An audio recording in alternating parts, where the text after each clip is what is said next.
Hello guys, welcome to my channel again, and thank you to all of my subscribers who subscribe and like me and comment also। तो आज second video जो मैं लाया हूँ वो लाया हूँ शरद पूर्णिमा जो इस बार पड़ रही है उसके बारे में।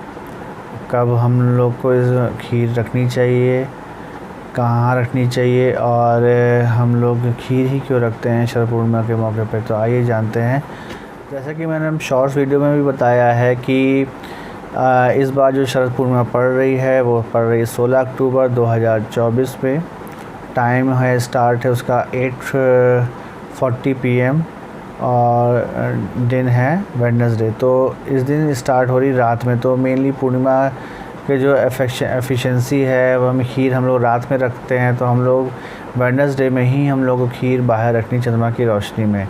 तो फर्स्ट पॉइंट तो ये होगा कि हम लोग को खीर जो रखनी है इस बार रखनी है 16 अक्टूबर वेडनेसडे की नाइट में 8:40 PM के बाद। आप कभी भी रख सकते हैं खीर को चंद्रमा की रोशनी में।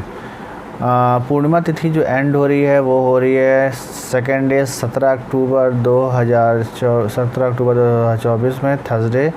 टाइम है 4:56 PM। तो हमें वेडनेसडे को रखनी है खीर। पहला पॉइंट ये हो गया क्लियर। दूसरा, हम लोग जो है खीर को जब रखें तो हम लोग को क्या प्रिकॉशन लेना चाहिए। खीर जो है हमेशा हम लोग एक बर्तन में रखें और चंद्रमा की रोशनी पाने के लिए उस बर्तन को हम लोग को बाहर ही रखना पड़ेगा। तो जाहिर सी बात है हम लोग को किसी चीज़ से ढकना होगा और ऐसी चीज़ से ही ढकना है जिससे कि उसमें कोई चीज़ अंदर ना जाने पाए। इसलिए हम लोग को सबसे ज़्यादा एफिशिएंट रहेगा कि हम लोग एक सूती ट्रांसपेरेंट कपड़ा लें जिससे हम लोग ढकें। तो जिससे चंद्रमा का जो प्रकाश है, जो उसकी ओस की बूंदें हैं और तो वो आसानी से जो है खीर पे पड़ सकें और जो है फिर उसको हम लोग नेक्स्ट डे उस खीर का हम लोग भोग लगाकर और फिर सभी फैमिली मेम्बर्स उसको प्रसाद स्वरूप। तो नेक्स्ट ये तो चीज़ क्लियर हो गई कि हमें शरद पूर्णिमा में खीर कब रखनी है, कैसे रखनी है, किससे ढकना है, कहाँ रखनी है। और अब हम लोग जानते हैं कि हम लोग इस शरद पूर्णिमा के मौके पर हम लोग खीर ही क्यों रखते हैं। हम लोग कोई और चीज़ क्यों नहीं रख सकते। हम लोग दाल चावल क्यों नहीं रख सकते हैं। हम लोग जो है वो टॉफ़ी चॉकलेट क्यों नहीं रख सकते हैं। तो ये मन में ख्याल ज़रूर आता है कि हम लोग खीर ही क्यों रखते चले आ रहे हैं अभी तक। हम लोग कुछ भी रख सकते हैं इसके भी यहाँ पे, क्योंकि भाई ओस की बूंदें हैं, अमृत है, तो वो तो सब पे पड़ेगा। तो वैसे तो आप कुछ भी रखिए, लेकिन पूर्णिमा पे सब लोग कहते हैं कि खीर घर पे बनानी चाहिए, उसके एक अलग इम्पोर्टेंस होती है। दूसरा, पूर्णिमा पे चंद्रमा जो है अपनी सबसे एनर्जेटिक रूप में होता है, सबसे पावरफुल रूप में। शरद पूर्णिमा के मौके पे चंद्रमा जो फुल मून होता है वो हमारी धरती के सबसे पास होता है, यही कहा गया है। तो एक तो होता है कि और सबसे इम्पोर्टेंट थिंग कि जैसे कि जो लोग एस्ट्रोलॉजी में बिलीव करते हैं, ग्रहों में बिलीव करते हैं, तो यही कहा गया जैसे अगर जिसका चंद्रमा वीक है तो वो सफ़ेद चीज़ों का दान करें। सफ़ेद चीज़ें मोर रिलेटेड है टू चंद्रमा। तो हमारी इम्पोर्टेंस जो है वो सफ़ेद चीज़ों के लिए ज़्यादा हो जाती है। अगर हम जो है वो चंद्र भगवान जी की जो है वो पूजा कर रहे हैं, सोमवार की पूजा करते हैं, चंद्र भगवान की पूजा करते हैं, शिव जी की पूजा करते हैं, तो हम लोग को सफ़ेद चीज़ों की ज़्यादा वैल्यू रहती है। तो प्रसाद में जो है वो हम लोग सफ़ेद चीज़ ही बनाते हैं।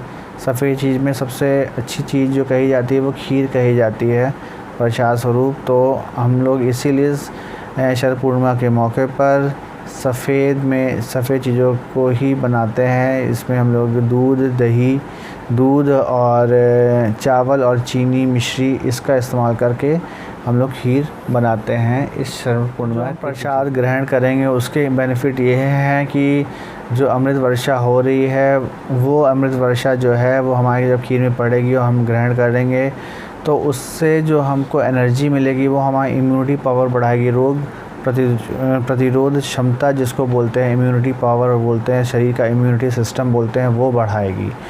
तो इसीलिए हम लोग को कहा गया है कि हर एक इम्पॉर्टेंट चीज़ को हम लोग को ज़रूर जो है वो जो है वो यूटिलाइज़ करना चाहिए। इसीलिए फ्रेंड्स, इस शरण पूर्णिमा के मौके को मिस ना करिए, खीर ज़रूर बनाइए और ज़रूर एज अ प्रिकॉशन चंद्रमा की रोशनी में रख कर नेक्स्ट डे भोग लगाकर उसको सभी लोग खाइए विश्वास के साथ।